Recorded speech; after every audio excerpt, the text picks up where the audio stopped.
Once upon a time, there lived a king with 12 daughters. They were all very beautiful and kind, and their father loved them very much.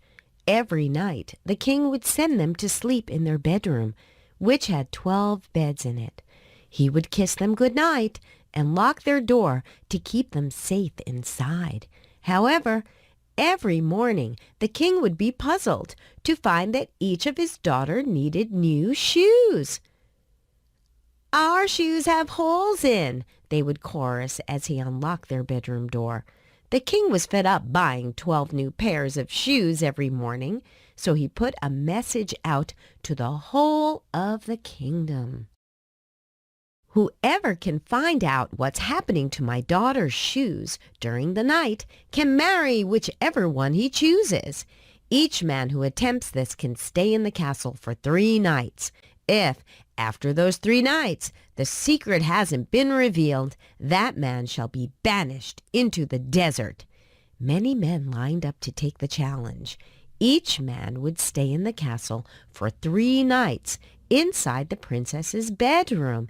Each night, after it got dark, the men would fall into a deep sleep, no matter how hard they tried to stay awake.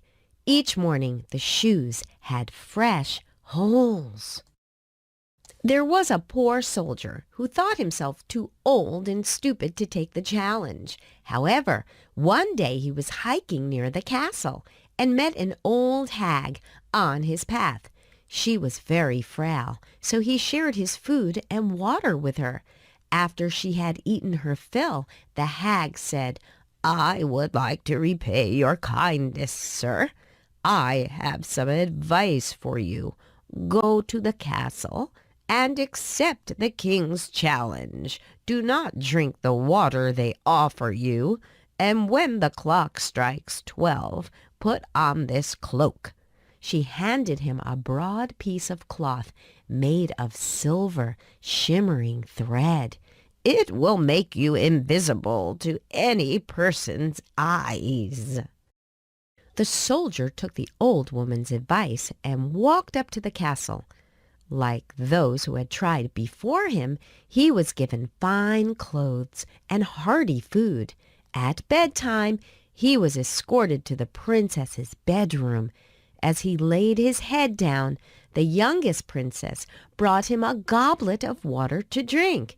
Remembering the old hag's words, he poured it carefully between the cracks in the floorboards and quickly pretended to doze off into a deep, heavy sleep.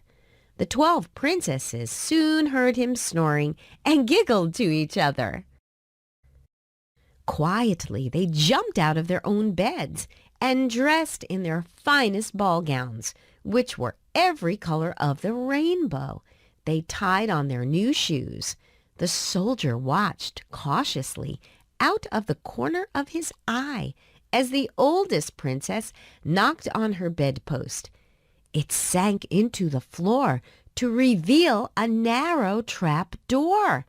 The soldier waited in his bed, still snoring, until each princess had climbed carefully down into the trap door.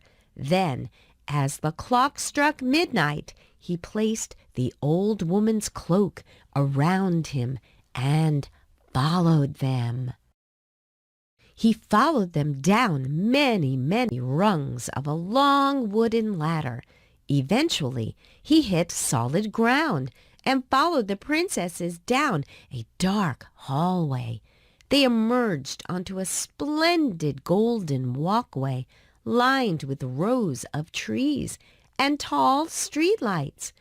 The trees and their leaves were made of gleaming silver, sparkling in the lamplight. The soldier quietly broke off a single silver leaf as proof of this amazing place.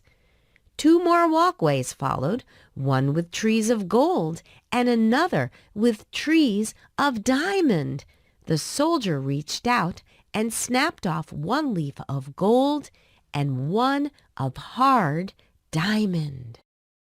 Finally, the walkways opened up into a shimmering lake with clear water. 12 boats floated there, and in each boat was a handsome prince.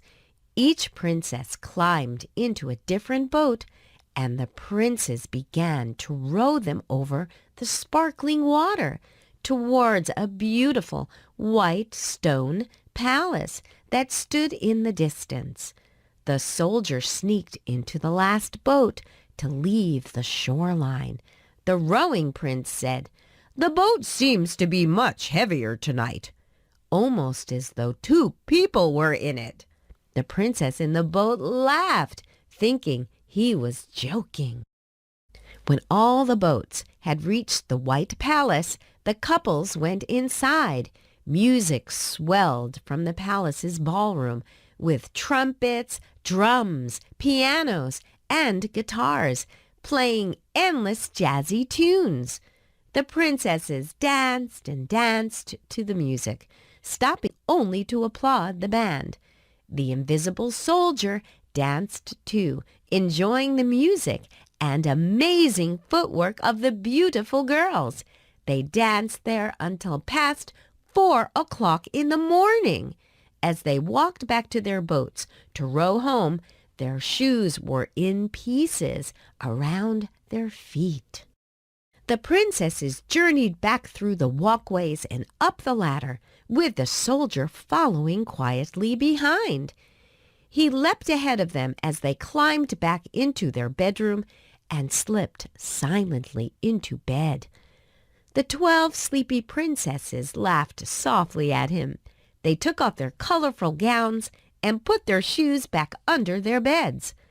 The next morning, the king asked the soldier what had happened, and he was able to answer. He told the king the whole story, presenting his stolen leaves as proof. The princesses denied their folly, but the king went himself to press the bedpost and found the secret ladder. He was delighted to solve the mystery of the holy shoes. He offered the soldier each of the princesses. The princesses denied their folly, but the king went himself to press the bedpost and found the secret ladder. He was delighted to solve the mystery of the holy shoes. He offered the soldier each of the princesses' hands in marriage, and being an older man, the soldier chose the oldest princess. He never forgot that he owed such a debt to the mysterious hag from the hiking trail. Had he not shared his food and water that day, he would not have a beautiful wife and a kingdom to rule.